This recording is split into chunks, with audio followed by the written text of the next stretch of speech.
মানুষের ইতিহাসের প্রথম পর্যায়ে আদি পিতা হজরত আদম আলাইহিস সালাতু ওয়াসসালাম ও আদি মাতা হজরত হাওয়া আলাইহিস সালাতু ওয়াসসালাম জান্নাতেই রাখা হয়েছিল। মহান আল্লাহ রাব্বুল আলামিন বলেছেন, আমি বললাম, হে আদম, তুমি তোমার স্ত্রী সহ বেহেশতে বসবাস করো এবং যথা ও যেথায় ইচ্ছা আহার করো, কিন্তু এই বৃক্ষের নিকটবর্তী হইও না, হলে তোমরা অনাচারীদের অন্তর্ভুক্ত হবে।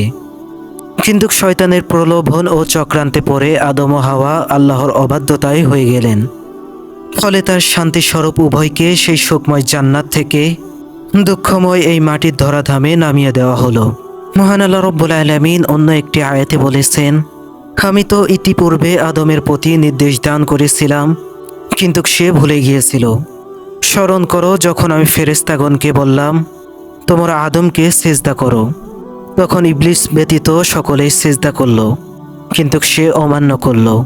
অতঃপর আমি বললাম, হে আদম, এ তোমার ও তোমার স্ত্রীর শত্রু, সুতরাং সে যেন কিছুতেই তোমাদের জান্নাত হতে বের করে না দেয়, ফলে তোমরা কষ্ট পাবে।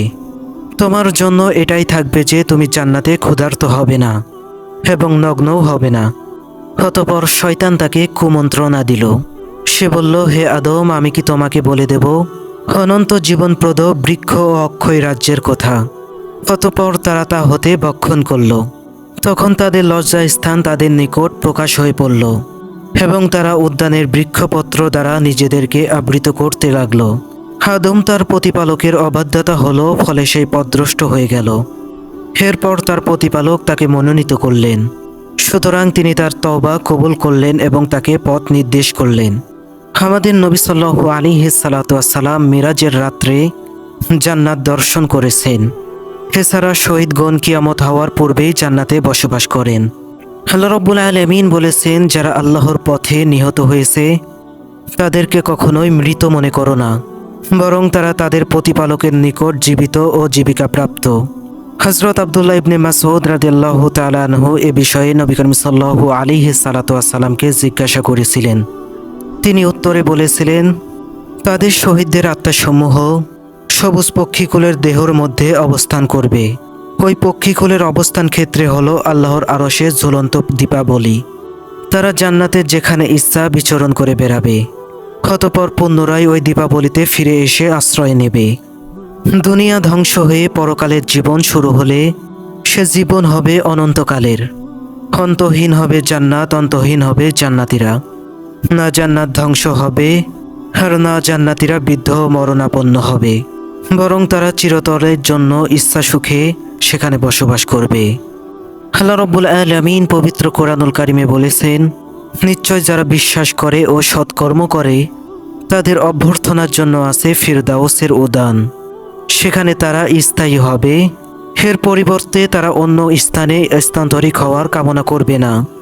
মহানবী সাল্লাল্লাহু আলাইহিস সালাতু ওয়াসসালাম বলেছেন, যে ব্যক্তি জান্নাতে প্রবেশ করবে সে চিরসুখে থাকবে, সে কোনো কষ্ট পাবে না, তাদের জামা কাপড় পুরাতন হবে না এবং যৌবনও কোনোদিনও শেষ হবে না। রাসূল সাল্লাল্লাহু আলাইহিস সালাতু ওয়াসসালাম আরও বলেছেন, জান্নাতীরা যখন জান্নাতে প্রবেশ করবে তখন একজন ঘোষণাকারী ঘোষণা করবেন যে, তোমাদের জন্য এখন অনন্ত জীবন, তোমরা আর কখনো মরবে না।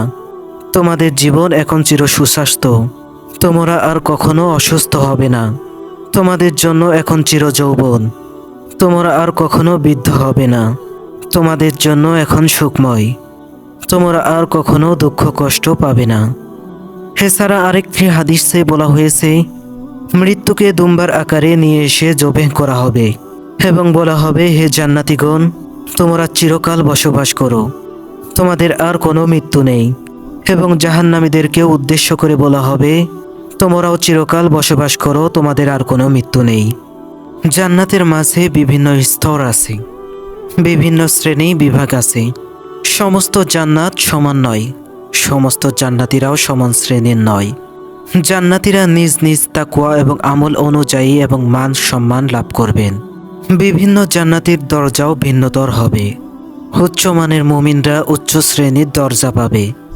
এ সম্পর্কে মহান আল্লাহ রাব্বুল আলামিন পবিত্র কোরআনুল কারিমে বলেছেন, যারা তার রবের নিকট বিশ্বাসী হয়ে এবং সৎকর্ম করে উপস্থিত হবে তাদের জন্য আছে উচ্চ মর্যাদাসমূহ জান্নাত।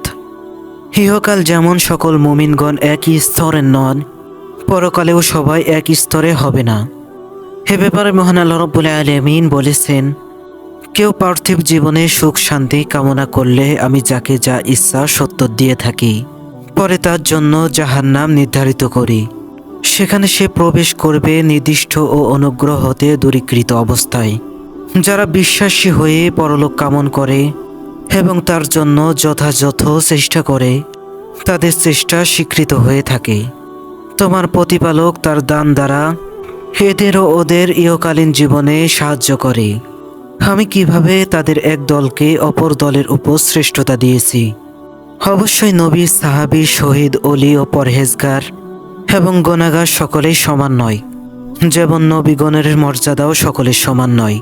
আল্লাহ রাব্বুল আলামিন পবিত্র কোরআনুল কারিমে সূরা বাকারার 253 নম্বর আয়াতে বলেছেন, হে রাসূলগণ, তাদের মধ্যে কাউকে কারোর উপর শ্রেষ্ঠত্ব দিয়েছি। মুমিন হলেও সকলেই এক পর্যায়ের নয়। সে কথা সম্পর্কে নবী করিম সাল্লাল্লাহু আলাইহি সাল্লাম বলেছেন, দুর্বল মুমিন অপেক্ষা সবল মুমিন আল্লাহর নিকট অধিক উত্তম এবং প্রিয়, আর প্রত্যেকের মধ্যেই কল্যাণ আছে। আল্লাহ রাব্বুল আলামিন পবিত্র কোরআনুল কারিমে বলেছেন, যে ব্যক্তি রাত্রিকালে সেজদারত হয়ে এবং দাঁড়িয়ে ইবাদত করে, পরকালকে ভয় করে এবং তার প্রতিপালকের অনুগ্রহ প্রত্যাশা করে, সে কি তার সমান যে তা করে না? বলো, যারা জানে এবং যারা জানে না, তারা কি সবাই সমান? বুদ্ধিমান লোকেরা কেবল উপদেশ গ্রহণ করে। আল্লাহ রাব্বুল আলামিন সূরা মুজাদালার 11 নম্বর আয়াতে বলেছেন, তোমাদের মধ্যে যারা বিশ্বাস স্থাপন করেছে এবং যাদেরকে জ্ঞান দান করা হয়েছে, আল্লাহ তাদেরকে বহু মর্যাদায় উন্নত করবেন। আর তোমরা যা করো, আল্লাহ সে সম্পর্কে সবিশেষ অবহিত। নবী সাল্লাল্লাহু আলাইহি সাল্লাম বলেছেন, অবশ্যই জান্নাতে 100টি দরজা মর্যাদা রয়েছে, যা আল্লাহ তার পথে জিহাদকারীদের জন্য প্রস্তুত রেখেছেন। 2টি দরজার মধ্যবর্তী ব্যবধান আসমান ও জমিনের মতো। সুতরাং তোমরা জান্নাত চাইলে জান্নাতুল ফেরদৌসেও, কেননা তার উপরে রয়েছে আল্লাহ তাআলার আরশ। নবী করিম সাল্লাল্লাহু আলাইহি সাল্লাম বলেছেন, অবশ্যই জান্নাতীগণ তাদের উপরের বালাখানা অধিবাসীদের এমনভাবে দেখতে পাবে, যেমন তোমরা আকাশের পূর্ব অথবা পশ্চিম দিগন্তের উজ্জ্বল তারকা গভীর দৃষ্টিতে দেখতে পাও। এটি হবে তাদের মর্যাদার ব্যবধানের জন্য। সাহাবীগণ বললেন, হে আল্লাহর রাসূল সাল্লাল্লাহু আলাইহি সাল্লাম, হে তো নবীগণের স্থান, তারা ছাড়া অন্যরা সেখানে পৌঁছাতে পারবে না।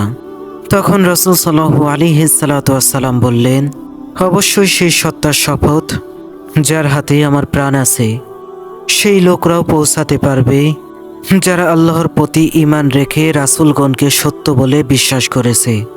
আল্লাহ রাব্বুল আলামিন পবিত্র কোরআনুল কারিমে সূরা আল ইমরানের 133 নম্বর আয়াতে বলেছেন, তোমরা প্রতিযোগিতা করো তোমাদের প্রতিপালকের নিকট থেকে রক্ষা এবং বেহেশতের জন্য, যার প্রস্তুত আকাশ ও পৃথিবীর সমান, যা ধর্মবিরোধের জন্য প্রস্তুত রাখা হয়েছে।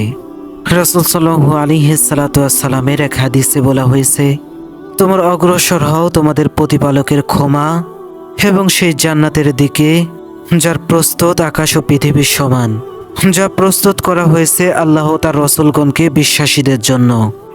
এটা আল্লাহর অনুগ্রহ, যাকে ইচ্ছা তিনি তাকে তা দান করেন। প্রিয় ভাই বোনেরা, বর্তমান মানুষ পৃথিবীতে বাঁচে কতদিন? কেউ বুকে হাত দিয়ে বলতে পারবে না আমি এতদিন বাঁচব।